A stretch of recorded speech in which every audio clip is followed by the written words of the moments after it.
চুপ করে বসো কোথাও। কোথায় ছিল এতদিন? কি করতেছিলা? আর একটু টেনশনে ছিলাম ক্যারিয়ারটা নিয়ে। ক্যারিয়ার নিয়ে ব্যস্ত কেন ছিলা?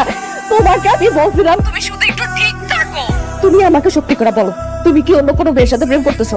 তেমন কিছুই না শান, আমাকে বিশ্বাস করো না। ফাইন, আমি দেশে আসতেছি। আমি দেশে আসার পর তোমার সাথে আমার সবকিছু নিয়ে বোঝাপড়া হবে।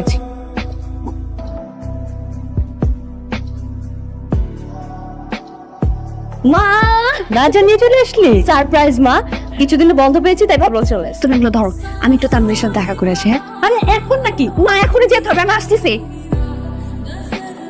আসসালামু আলাইকুম আন্টি। ওয়ালাইকুম আসসালাম। তুমি এখানে? হ্যাঁ আন্টি, আমি আজকে দেশে ফিরেছি। আন্টি তানভীর কই? ও একটু আগে নিচে গেল ও টিটুর সাথে। আচ্ছা, আমি টিটুকে ফোন করছি। আসছি আন্টি।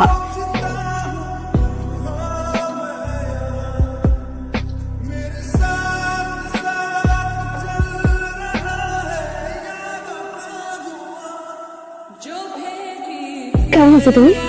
হ্যাঁ, তোমাকে দেখেছি আমি কত খুশি হয়েছি, আমি না বলে বোঝাতে পারবো না। তানি, এই জায়গাটার কথা মনে আছে? এটার উপর থেকে যে লাভ দিতাম।